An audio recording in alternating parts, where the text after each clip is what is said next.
Hello বন্ধুরা, এই যে লেবু গাছ লাগিয়েছিলাম, কত সুন্দর লেবু ধরছে দেখেন। ধান ক্ষেতের পাশে আর আমাদের পিশারির পাশে এই যে দেখেন কত লেবু ধরছে।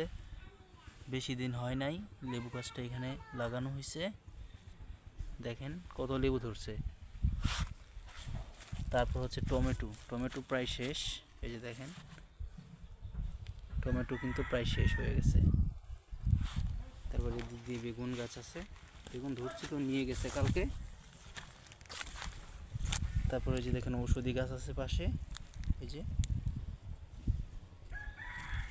তারপরে এই যে বড়ই গাছ, এগুলো হচ্ছে আপেল কুল বড়ই।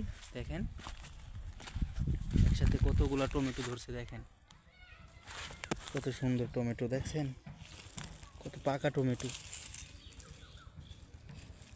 টমেটোগুলো নিয়ে যাই, কারণ এই টমেটোগুলো এখানে থাকলে নষ্ট হয়ে যাবে। যে একটা টমেটো পড়ে গেছে, যে দেখেন কত সুন্দর টমেটো, দেখেন।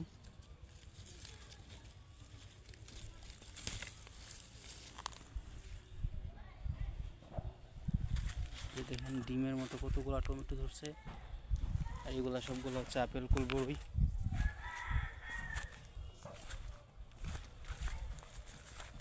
কতগুলো টমেটো ধরছে দেখছেন।